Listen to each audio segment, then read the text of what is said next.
cat in the rain.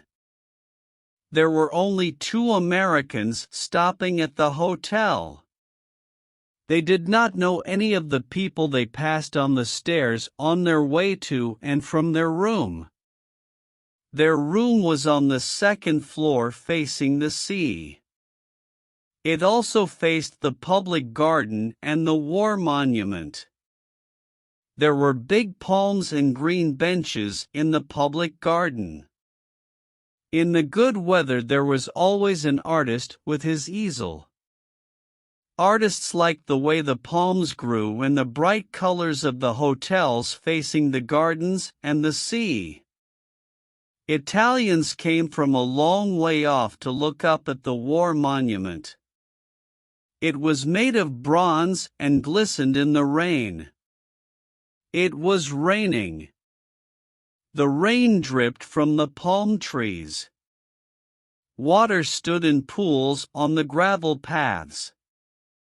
The sea broke in a long line in the rain and slipped back down the beach to come up and break again in a long line in the rain. The motor cars were gone from the square by the war monument. Across the square in the doorway of the cafe a waiter stood looking out of the empty square. The American wife stood at the window looking out. Outside right under their window a cat was crouched under one of the dripping green tables. The cat was trying to make herself so compact that she would not be dripped on. "I'm going down and get that kitty," the American wife said. "I'll do it," her husband offered from the bed. "No, I'll get it." The poor kitty out trying to keep dry under a table. The husband went on reading, lying propped up with the 2 pillows at the foot of the bed. "Don't get wet," he said. The wife went downstairs and the hotel owner stood up and bowed to her as she passed the office. His desk was at the far end of the office. He was an old man and very tall. "Il Piove," the wife said. She liked the hotel keeper. "Si, esse, signora, brutto tempo.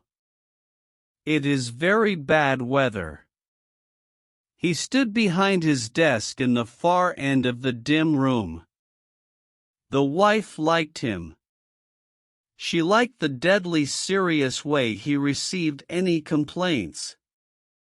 She liked the way he wanted to serve her. She liked the way he felt about being a hotel keeper. She liked his old, heavy face and big hands. Liking him, she opened the door and looked out.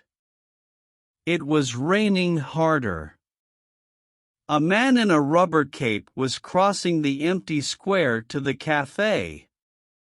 The cat would be around to the right. Perhaps she could go along under the eaves. As she stood in the doorway, an umbrella opened behind her.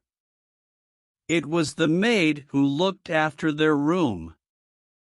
"You must not get wet," she smiled, speaking Italian. Of course, the hotel keeper had sent her. With the maid holding the umbrella over her, she walked along the gravel path until she was under their window. The table was there, washed bright green in the rain, but the cat was gone. She was suddenly disappointed. The maid looked up at her. "Ha perduto qualcosa, signora?"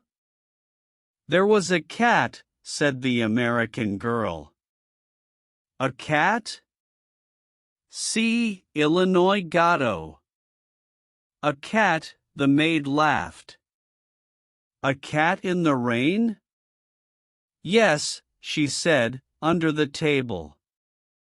Then, "Oh, I wanted it so much. I wanted a kitty." When she talked English, the maid's face tightened.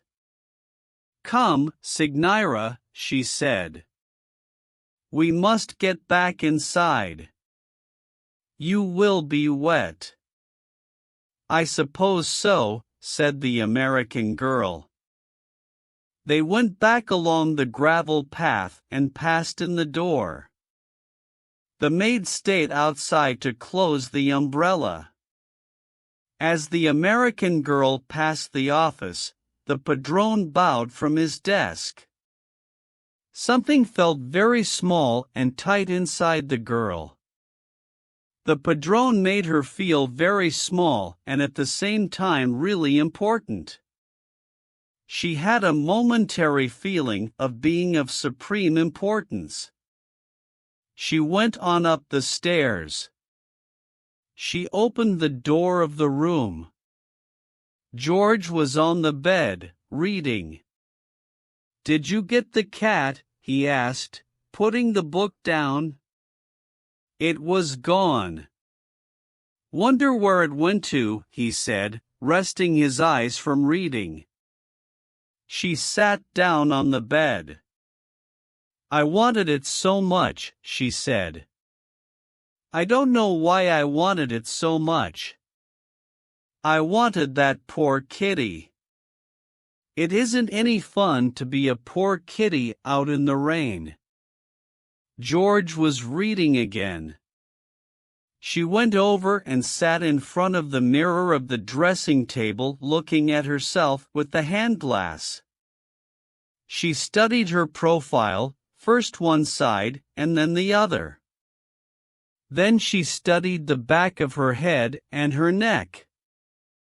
"Don't you think it would be a good idea if I let my hair grow out?" she asked, looking at her profile again.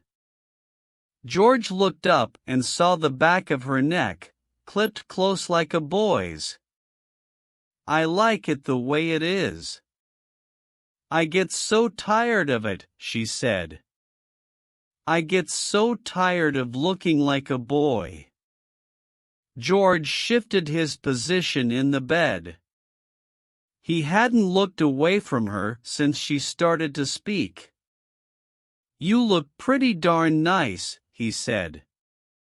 She laid the mirror down on the dresser and went over to the window and looked out. It was getting dark. "I want to pull my hair back tight and smooth and make a big knot at the back that I can feel," she said. "I want to have a kitty to sit on my lap and purr when I stroke her." "Yeah," George said from the bed. "And I want to eat at a table with my own silver and I want candles. And I want it to be spring and I want to brush my hair out in front of a mirror and I want a kitty and I want some new clothes." "Oh, shut up and get something to read," George said. He was reading again. His wife was looking out of the window. It was quite dark now and still raining in the palm trees.